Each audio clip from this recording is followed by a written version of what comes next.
아니, 구문 해석이 다 됐는데, 단어도 다 아는데, 내가 4등급이라고? 진짜 그게 이유일까요?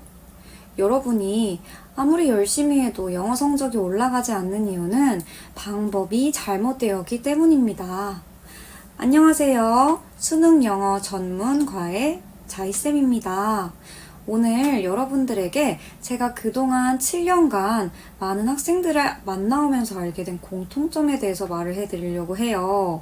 저는 1, 2등급의 학생들보다는 4등급 이하의 노베이스 학생들을 정말 많이 만나왔습니다. 그리고 그 학생들이 공통적으로 가지고 있는 문제점을 알 수 있었어요. 여러분들이 성적이 오르지 않는 이유는 내가 머리가 나쁘다거나 아니면 뭔가 특출난 방법을 모르기 때문이 아닙니다. 여태껏 공부해왔던 그리고 내가 배워왔던 방법이 잘못되었기 때문이에요. 예를 들어 이런 거죠. 쌤, 저 지금 빈칸 문제 푸는데 이거 너무 어려워요. 라던가 아니면 쌤, 저 지금 기출 5회 이상 돌리고 있는데 성적이 안 상승하는 것 같아요. 뭐 이런 얘기죠. 근데 만약 여러분들이 4등급 이하라면 지금 이런 공부 방법은 정말 잘못된 겁니다. 우리는 지금 단어와 구문, 해석에 집중해야 되는 단계지 문제풀이를 해야 될 단계가 아니라는 거예요. 내가 예를 들어 덧셈 뺄셈 정도만 가능한 실력인데 갑자기 함수 문제 풀어봐 라고 하면 어떨까요? 너무 어려워서 포기하고 싶겠죠. 이게 대부분의 노베이스 학생들이 지금 겪고 있을 문제라고 생각합니다. 그래서 오늘 이 시간은 여러분들에게 어떻게 해석을 해야 되는지 해석 방법을 낱낱이 알려드리려고 합니다. 이렇게만 따라하면 3개월 안에 충분히 2등급, 못해도 3등급까지는 갈 수 있으니까 우리 이번에 제대로 해석 방법을 부셔봐요. 자, 우리 이번 구문 시간은 너희랑 언어를 넘는 의미의 해석이라는 주제로 얘기를 해보고 싶어. 우리 수능에서 만나는 영어는 어때? 우리가 일상적으로 접하는 한국어는 아니지. 그러니까 영어라고 하는 언어를 접할 땐 우리에게 친숙한 언어인 한국어, 즉 모국어로 바꿔서 조금 이해하는 게 당연한 거야. 근데 내가 너희에게 해주고 싶은 하나의 말은 너무 이렇게 완벽한 한국말로 번역하는 거에 목숨을 걸지 말자는 거지. 그러니까 뭐 한 개의 영어 문장을 내가 한 개의 완벽한 한국어 문장으로 만들겠다.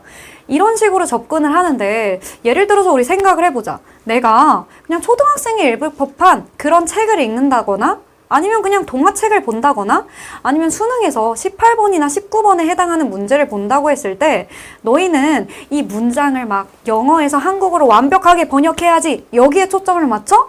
아니면 그런 말이구나? 그런 뜻이구나? 대충 알겠다? 오케이? 이렇게 이해를 하고 넘어가. 보통은 후자라는 거야. 우리가 이렇게 쉬운 글을 접할 때 하는 그 작업을 수능 영어에서 마주하는 어려운 문장들에서도 적용을 해봐야 된다는 거지. 그래서 완벽한 한국말로의 번역을 벗어나서 우리는 뭘 해야 된다? 나만의 언어로 이해를 해야 된다는 거야. 그럼 이 이해라는 걸 당연히 쉬운 문장과는 다르니까 어떻게 하면 좋을까? 궁금증이 생길 수도 있지. 여기서 우리가 해야 되는 건 바로 정보를 어떻게 한다? 분리한다라는 거야. 그러니까 정보를 분리한다는 건 뭘까? 내가 하나의 긴 문장을 꼭 하나의 문장으로서 이해하진 않아도 된다는 거야. 정보를 내가 읽을 수 있는 만큼까지 잘라서 그 분리된 정보를 나만의 어떤 말로? 쉬운 말로 문장이 다 끝난 다음에 한번 의미를 곱씹어 보는 걸로도 우리는 충분하다라고 볼 수 있는 거지. 그래서 우리 이런 해석과 관련된 3가지 규칙에 대해서 너희한테 내가 알려주려고 해. 일단 첫 번째는 앞에서부터 순차적으로 읽는다는 거야. 이게 무슨 말이야? 글은 어떻게 전개돼? 글은 왼쪽에서 어느 쪽으로 가지? 오른쪽으로 간다는 거야. 그러니까 글을 읽을 때 너희가 마구잡이로 왼쪽 오른쪽 갔다가 다시 왼쪽 갔다 오른쪽 갔다가 이렇게 읽지 말라는 거거든? 예를 들어서 내가 글이 있어. 이 꼭지점까진 이런 말. 이 꼭지점까진 이런 말. 여기까진 또 이런 말이네. 근데 얘가 뭐야? 앞에 있는 명사를 설명하고 있잖아. 그럼 다시 가서 얘는 이런 말. 이런 말, 이런 말.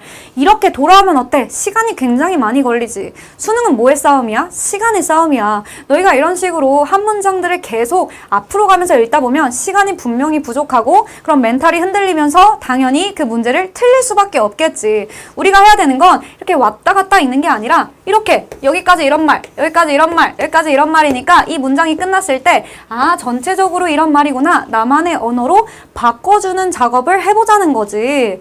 그래서 내가 실제 수능에서 나왔던 문장을 가져와 봤어. 근데 이 문장을 왼쪽에서 오른쪽으로 읽기 전에 완벽한 한국말로 바꾸는 그 작업이 얼마나 복잡한지 너희한테 한번 보여줄 거야. 자, 보면 pinpointing what individual words or phrases may mean become less important than pursuing the development of the story. 이렇게 나와 있지. 여기서 내가 완벽한 한국말로 바꿔야 된다면 왼쪽부터 읽지 않아. 여기. 이거부터 읽어. 개별적인 단어나 어구가 의미할지도 모르는 그 것을 정확하게 지적하는 것은 어디까지 가야 되지? 했을 때 여기 끝까지 와야 돼. 여기서 그 이야기의 전개를 추구하는 것보다 덜 어떻다? 중요해 진다라는 거야. 근데 너희가 이렇게 완벽한 한국말로 바꾸려고 했을 때 내용이 기억나? 내용이 기억이 안 난다는 거야. 근데 너희는 뭘 해야 돼? 이 글을 이해해야 되는 거잖아. 그러니까 초점을 옮겨야 된다는 거야. 우리 그럼 왼쪽부터 한번 내가 읽을 수 있는 데까지 최대화해서 한번 읽어보자. Pinpointing what individual words or phrases may mean 여기까지 끊는 거야. 개별적 단어나 어구가 의미하는 것을 지적하는 것이 어떻다? 덜 중요하다. 뭐보다? 이 글의 전개를 추구하는 것보다. 그럼 여기서 무슨 말을 하고 있어? 내가 글의 단어의 의미에 치중하기보단 뭐에 치중해야 된다? 이야기에 치중해야 된다. 실제로 사람들은 이렇게 글을 읽고 있다 라고 말을 해주고 있는 거지. 어렵지 않지? 자, 그러면 그 다음 두 번째 규칙에 대해서도 한번 알아볼게. 두 번째 규칙은 한 문장 안의 정보들을 잘라서 이어 붙인다. 우리 아까도 얘기했었지. 내가 세분화해서 정보를 이해를 했다면 그걸 마지막에 한번 나만의 쉬운 말로 바꿔주는 작업을 해보자는 거야. 그래서 여기 들어가서 실제 문장을 봐보자. 얘도 내가 한국어로 한번 완벽하게 번역을 해볼게. 그게 얼마나 힘든지 너희 봐봐. 자, A machine that runs 12 hours a day will produce more widgets than one that runs for only 8 hours per day. 일단 여기까지 해볼 건데 여기 동사니까 여기 앞에서 주어겠지? 그러면서 하루에 12시간만을 운영하는 그 기계는 얘는 뭘까? 하루에 8시간 1이 아니었지 5였지 맞아 1 하루에 얼마만을? 8시간만을 그렇게 작동하는 뭐보다 그 기계겠구나. 그 기계보다 어떻다? 더 많은 제품을 생산할 것이다. 그리고 아직 안 끝났어. 문장이 한 줄만 더 길어지니까 굉장히 이 작업이 복잡해졌지. 그러니까 완벽한 한국말로 이해하는데 너희가 너무 치중을 하지 말라는 거야. 우리는 글을 이해하는 게 목표고 그랬을 땐 앞에서부터 그냥 꾹 끊어가지고 이해를 하면 돼. 봐봐. A machine. 기계는 기계인데 어떤 기계? That runs 12 hours a day. 하루에 12시간을 작동하는 그 기계는 어떻게 할 거래? 더 많은 제품을 생산할 거래. 뭐보다? 하루에 8시간만을 운영하는 8시간만을 작동하는 그 기계보다. 그리고 얘는 또 어떤 기계야? 하루에 몇 시간 달리고 있어? 24 hours니까 24시간 동안 작동하는 그 기계는 will produce the most widget of all. 그 세 가지 중에서 가장 많은 제품을 생산해낼 것입니다. 그럼 여기서는 기계가 작동되는 시간이 어땠어? 다 달랐지. 근데 그 시간이 많이 작동될수록 어떤 결과를 낳았어? 더 많은 생산량을 낳고 있었지. 그러니까 시간에 따라 생산의 정도가 달라진다로 우리가 생각해 볼 수 있겠지? 오케이. 그 다음에 우리 마지막 규칙에 대해서 한번 같이 알아볼 건데 세 번째는 특정 자리마다 특정 품사가 나타난다 라는 거야. 그러니까 예를 들어서 이건 무슨 말이냐면 내가 주어 자리에 뭐가 나타날까 생각을 해보면 주어는 당연히 명사가 와야겠지? 동사 다음에 뭐가 올까에 대해서 생각을 해보면 만약 얘가 목적어 자리다 라고 하면 명사가 올 수 있겠고 보어 자리다 라고 하면 형용사가 올 수 있겠고 아니면 동사를 꾸며주는 부사가 올 수도 있을 거야. 그리고 얘가 만약에 to 부정사다라고 하면 얘 뒤에는 동사 원형이 와야 되는 거고, 그리고 이미 앞에 주어 동사가 왔어. 근데 뒤에 또 주어 동사를 쓰려고 해. 그럼 여기는 뭐가 와야 돼? 바로 접속사가 와야 되는 자리다. 그러니까 이 자리마다 나와야 되는 품사라는 게 있는 거지. 얘가 왜 중요하냐면 하나의 단어라고 해서 꼭 하나의 품사만 갖고 있어? 아니지. 하나의 단어라고 해도 그 안에는 여러 개의 품사에 따른 여러 개의 뜻이 있다는 거야. 우리가 일반적으로 알고 있는 그 뜻을 적용해 봤을 때 만약 그게 해석상 매끄럽지 않다면 그 다른 뜻을 갖고 있는 다른 품사의 그 뜻이 여기 들어갔을 때 괜찮지 않을까? 그럼 우린 뭐 해야 돼? 단어를 외울 때마다 일반적인 뜻 외에도 다이어적인 뜻을 공부를 해야겠구나 라고 생각을 해주면 좋고, 우리 이걸 한번 적용을 해서 알아보자. 내가 이 문장을 갖고 온 이유는 바로 여기 나와 있는 이 will 그리고 밑에 있는 practice 때문이야. will은 일반적으로 어떤 걸로 알고 있지? 뭐뭐일 것이다. 미래 조동사로 알고 있어. 근데 얘는 어때? 앞에 보면 of라고 하는 전치사가 있을 뿐더러 뒤에 s가 붙었잖아. 그러니까 얘는 명사적으로 사용이 됐구나. 그럼 will의 명사적인 기본적인 뜻 뭐 있어? 의지라는 뜻이지. 근데 여기 의지라는 뜻으로 안 쓰여. 뭐로 쓰이냐면 유언장이란 뜻으로 쓰이거든. 왜? 이 법규라는 게 주제이기 때문에. 그래서 유언장의 뜻을 알았으면 좋았고, practice도 무슨 뜻으로 알고 있어? 연습하다라는 뜻으로 알고 있잖아. 근데 여기도 어때? 앞에 보니까 너라고 하는 관사가 있어. 그 말은 얘 명사라는 거니까 그러면 연습이라는 뜻 아닐까? 생각을 해봤는데 얘 주제가 뭐였어? 대상이 법규였지. 그러니까 연습도 이상한 거야. 여기서는 관행이라는 뜻으로 쓰인다는 거. 이렇게 너희가 다이어적인 뜻을 알고 모를 때에 따라 이 해석에 대한 이 깊이도가 좀 달라지게 된다 보면 돼. 그럼 처음부터 한번 해석을 해보자. 해석이 들어가기 앞서서 여기 보면 어때? 대시 나와. 근데 대시 한 개가 아니야. 대시 한 개 나오고 2개 나오고 3개 나오고 마지막으로 대시 4개 나오면서 앞에 있는 법규가 뭔지 설명해준다. 여기까지 잡고 들어가 볼게. Legal rules that enable the formation of corporation. 회사의 형성을 가능하게 하는 법규. 그리고 that enable the use of wills and trust. 이 유언과 신탁을 사용할 수 있도록 해주는 그런 법규. That create negotiable instrument. 얘는 양도성 증권이란 뜻이야. 그래서 양도성 증권을 만들어주는 그런 법규. And that establish the practice of contracting. 계약의 관행을 설립해주는 그런 법규 모두가 make practices, 관행을 만드는데 어떤 관행? That create new opportunities for individuals. 개인들을 위한 새로운 기회를 창조해 줍니다. 그럼 너희가 법규가 4개가 뭔지 정확하게 아는 게 중요한 게 여기서 그게 아니야.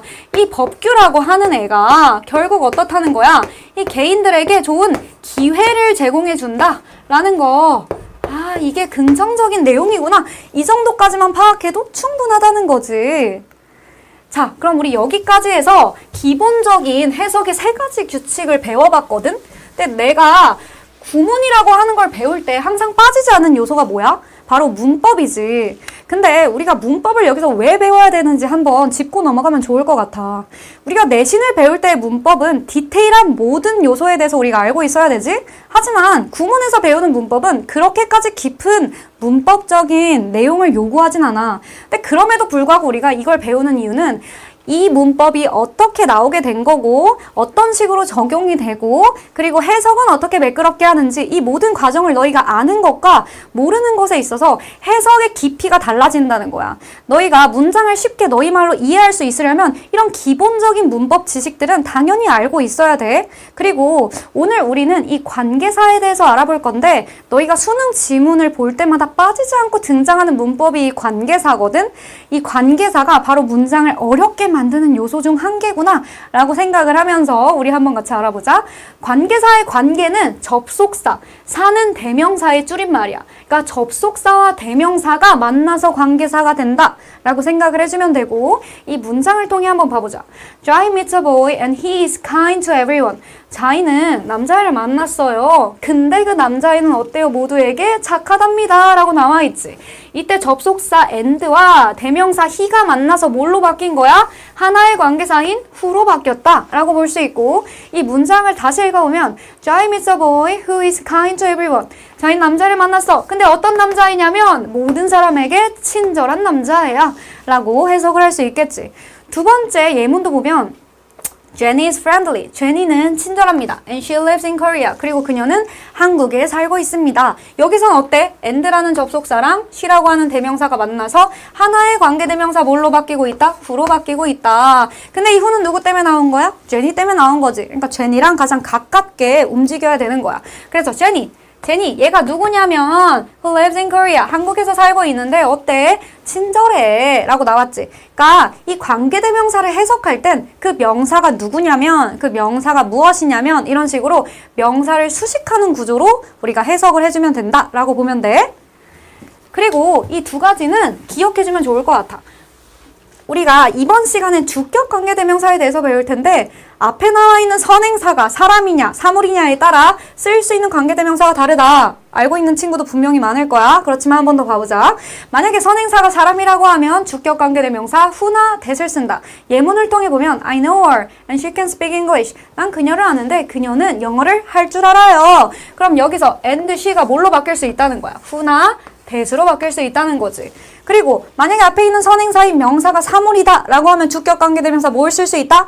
which나 that을 쓸 수 있다. 그래서 the river is clean and it flows through Seoul. 그 river는 그 강은 깨끗하고 그 강은 어디를 흐른대? 서울을 흐릅니다. 그럼 여기서 and it은 이때 it은 강이니까 뭘로 바뀔 수 있어? which나 that으로 바뀌어질 수 있다는 거 너희가 기억해주면 좋을 것 같고 자 그럼 우리가 지금까지 배운 이 관계대명사가 실제 수능 지문에선 어떻게 나타나는지 한번 4개의 문장에 적용을 해볼게. 첫 번째 여기 보면 rather it is desirable 그것은 어떻대 오히려 바람직하대. 뭐가? We develop games. 우리가 이 게임을 발달시키는 게 근데 어떤 게임이야?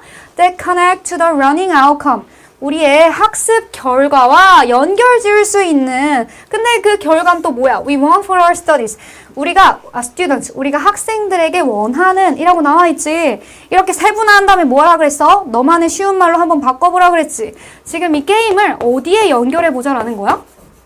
바로 우리의 학습에 연결해 보자라는 거야.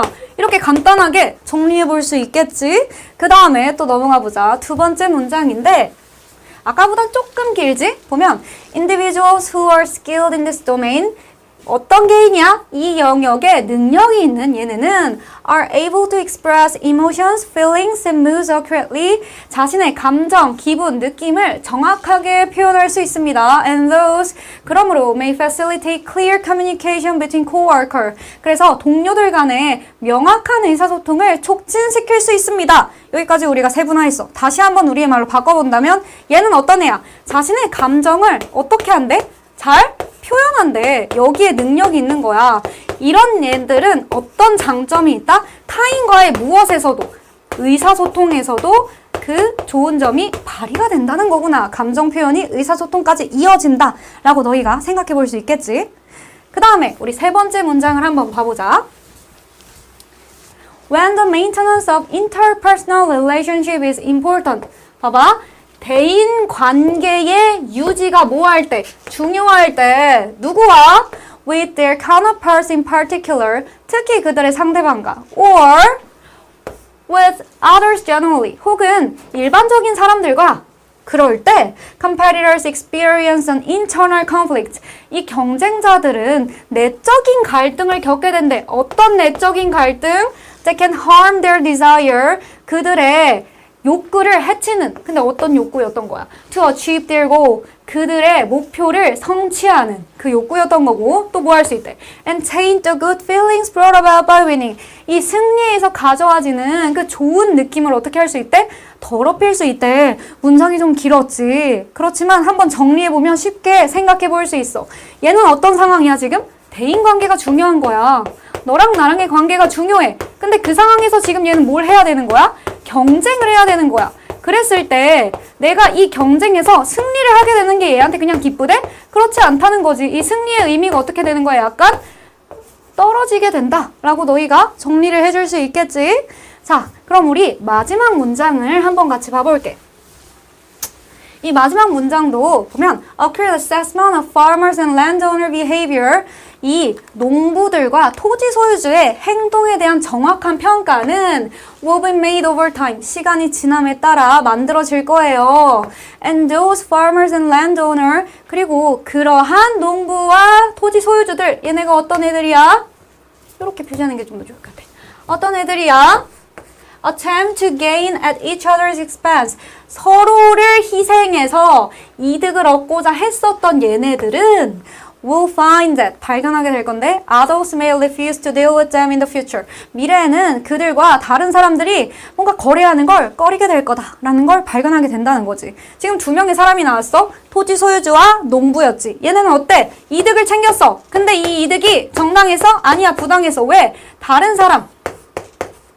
사람을 뭐 한 거야? 얘네는 희생했다는 거야. 이렇게 희생해서 얻은 이득은 결국 어떻게 된다는 거야? 나한테 돌아오지 않는다. 이걸 뭐라고 볼 수 있을까? 우리가 흔히 하는 인과응보라고 볼 수 있겠지. 너가 잘못된 이득을 얻었기 때문에 너에게도 당연히 돌아오는 건 없는 거야. 이 정도로 정리를 해볼 수 있을 것 같아. 그래서 우리 이번 구문 시간에서는 우리가 어떤 식으로 영어를 접해야 될지 바라봐야 될지를 한번 봤어. 문법이라고 하는 게 단순히 우리에게 귀찮은 작업이 아니라 더 매끄러운 해석을 위해서 꼭 필요한 절차다라는 걸 생각해주고 우리가 영어를 마주할 때 완벽한 한국말에 목매는 게 아니라 이 말을 나만의 쉬운 언어로 바꿔주는 그런 치안의 작업을 너희도 한번 연습해보면 좋을 것 같아.